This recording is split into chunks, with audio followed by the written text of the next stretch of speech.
Hello, everyone. Hello. So this is my first FDRS, and I want to take this opportunity to thank the organizers for giving me this chance to share my research with you and meet many wonderful people. So our research is to investigate the underlying mechanism of lipedema fat resistance. And I have nothing to disclose.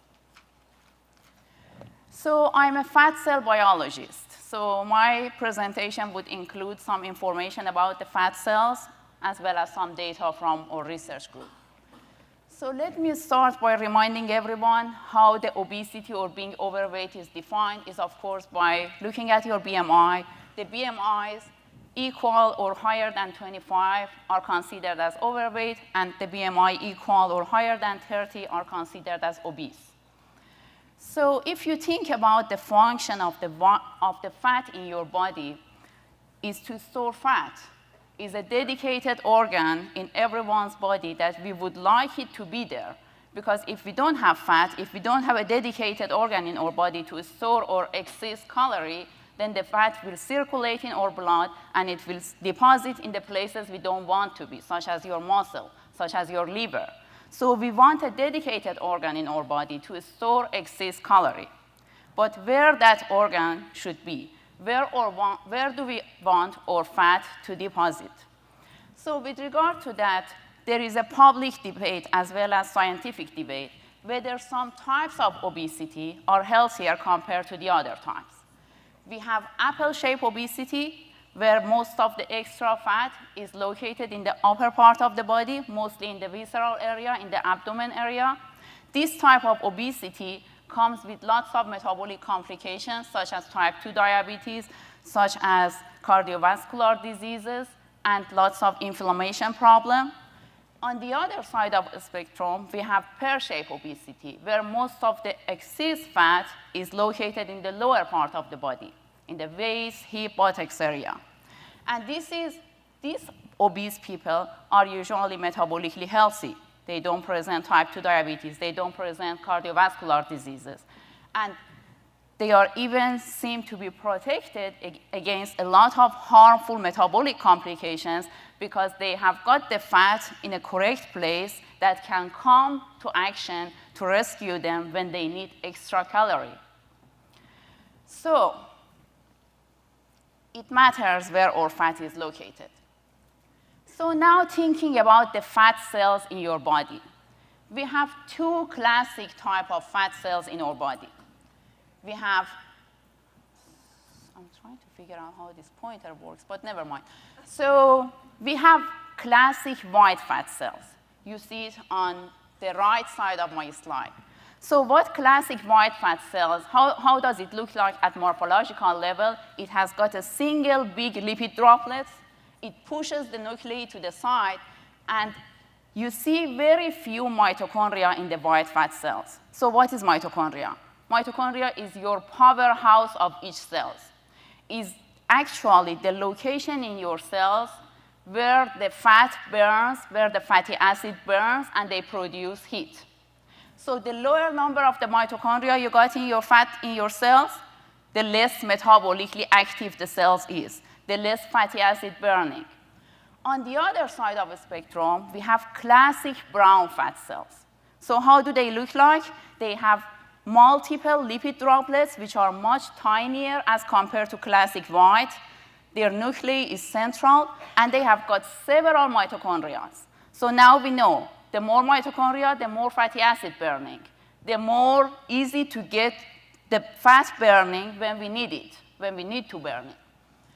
So of course, the brown fat comes with the more mitochondria. And once we have more mitochondria, we have more brownish color because mitochondria is filled with iron. The more iron you got in mitochondria, the more brownish color the fat got. And then we have also UCP1. It's a protein in the mitochondria and is a major player of fatty acid burning. So the more UCP1, the more mitochondria. All right. So now between those two classic type of fat that we have it in our body, we have a third type of fat, which if we do nothing, we don't have any of that fat. And that fat is called beige, or bright, or brown in white. That's the third type of fat. It's not classic, because we don't have it in a normal situation. How do we have it? How do we get that beige fat? If we challenge our fat cells, we give external stimuli. So you would have the beige fat if you challenge your body with some diet, with some exercise, or some temperature change, such as cold temperature. Then you could induce that beige fat production in your body. So this is originally some types of your white fat that can be induced to start burning and producing heat. So if we think about those type of fat cells, so white fat, the classic white fat is a bad fat. It's the type of fat that will keep storing energy, but since it's got very few mitochondria, it will not really be able to make it to burning the energy. We have a classic brown fat. That's a great one. It has got lots of mitochondria. It can burn it it can burn it really greatly.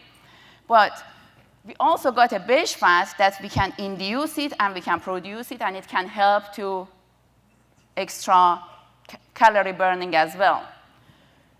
But then, where are they in our body? Where are those fat located in our body? Both in mammals and humans. Brown fat is very limited amount. That's a bad news, because that's the greatest type of fat. When we are infant, when we are newborn, we got quite bigger chunk of that brown fat. It is located in the back of the neck. And that's why newborn got it, because they want to cope when they come to this cold temperature. But as we grow up as adults, we lose our brown fat. And even this is less and is more tinier in the patients who are obese and type 2 diabetes. So they even have even tinier amount of brown fat located mostly in the neck and shoulder area. So that's not good. Classic white fat, where do we have it? We have it mostly located in the visceral area, in the abdomen area, okay? And that's the type of fat that will keep storing and expanding and hardly burning. So then the third type of white fat that we can induce it, luckily we got much location of our body, including subcutaneous area, including our waist, hip, buttocks, and also arms. Those are the subcutaneous area where we should be able to induce those fats, the calorie burning capacity of those fats. So during the last few decades, several research are going on how we convert our inducible white fat into beige fat. It has got a great therapeutic potential. Every day, if you look into the literature, there are more and more compounds, small molecules, peptides getting introduced that can help the conversion of white fat into beige fat. There are several epigenetic markers are getting to be known more and more. Even like different organs of your body, in response to metabolic challenges, they will secrete hormones and factors that they contribute to this transition. And environmental challenges, such as exercise, chronic exercise, such as diet, such as cold temperature, they can help activate your brown fat and beige fat to accumulate more in your body. So, does this really work? Yes, it does work.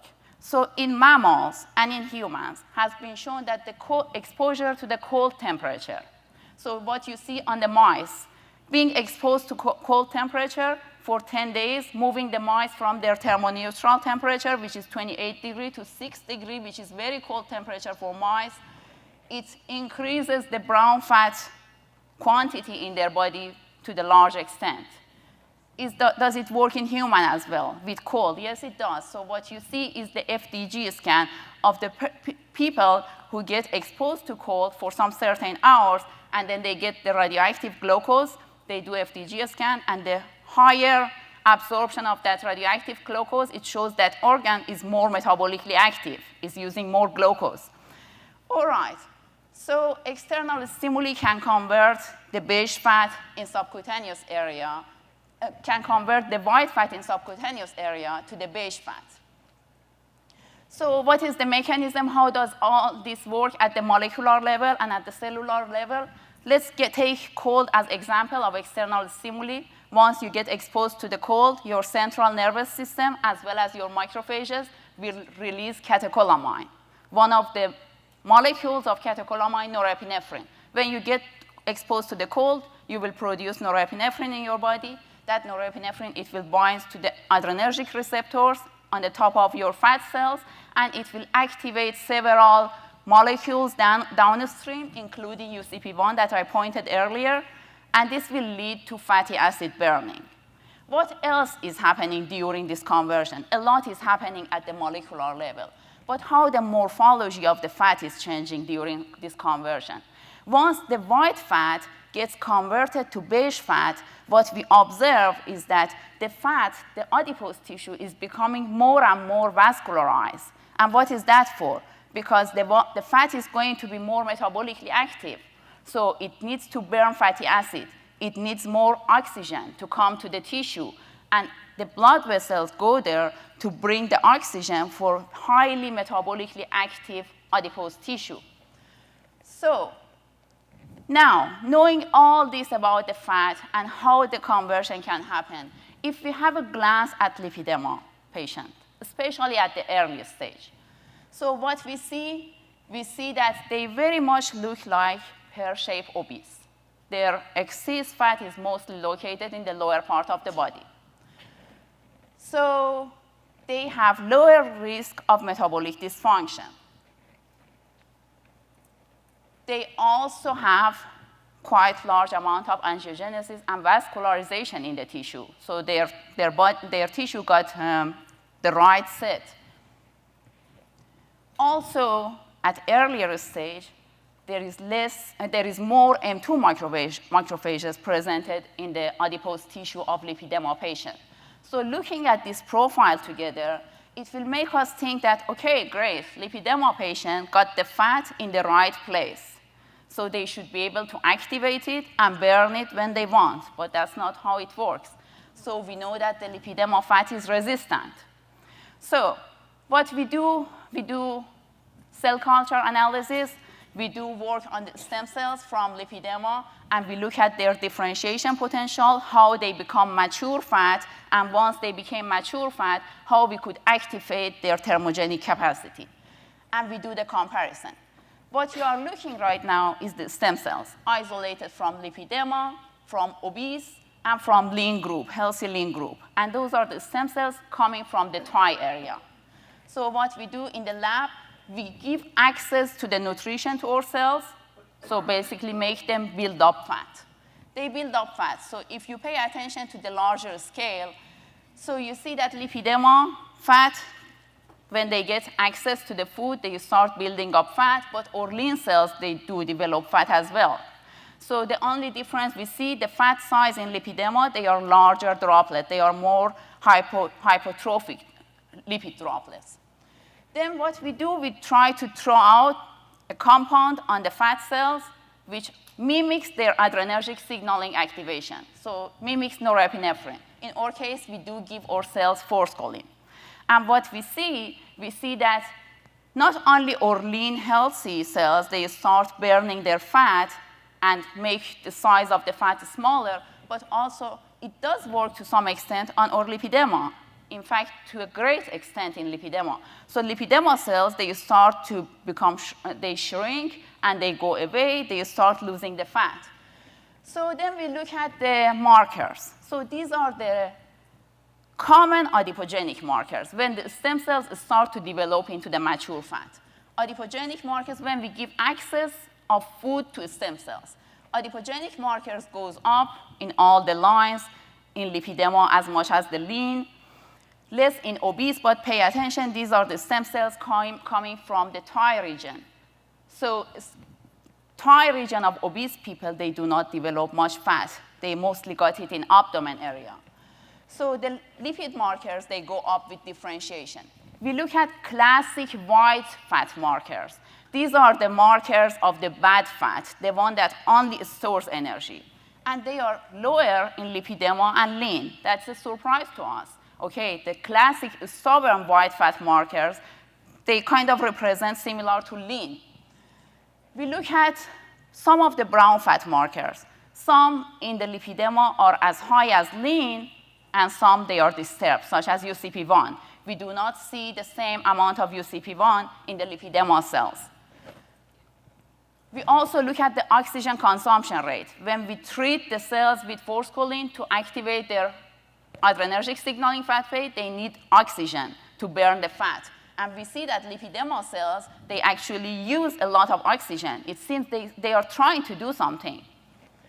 So, but the interesting thing is that we make our cells to become mature, to develop fat. And lipedema cells, they develop fat to great extent, but as our lean cells do as well.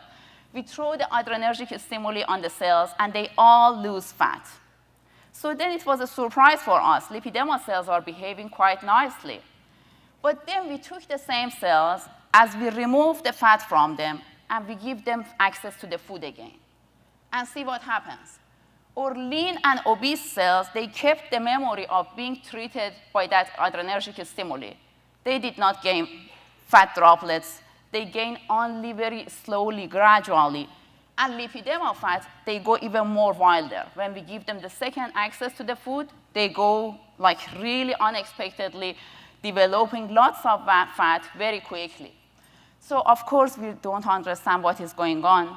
So what we are doing right now, this is a work in progress. We are looking on mass spec-based profiling of the lipedema cells, obese cells, and lean humans. So we are taking the proteins extracted from those cells, as well as the secretome, as well as the mitochondria by itself, because whatever is going on at the fatty acid burning is going on in the mitochondria of the cells. So we are looking at those using mass spec profiling, and then having those data, we will be able to reveal more what is going on at the protein levels, what are really differentially expressed between lipedema, between our lipedema and obese and healthy cells. So by this, I would say I would like to thank University of the Pacific, my institute, my lab members. I have a postdoc and graduate student in the lab. I would like to thank Lipedema Foundation for making this possible for us to move the project forward, as well as my collaborators, Dr. Al-Gadban, Dr. Bonnell, for providing the stem cells for us, as well as Dr. Wolbank, and then our collaborator on the mass spec side, Dr. Jackson from Stanford University, and Dr. Sidoli from Albert Einstein Institute in New York. So my postdoc, Kapil Dev, he's attending this conference virtually, but he has a poster outside, so you can also see his poster. So please visit that and come to us with questions. I would love to have further discussion on this. Thank you.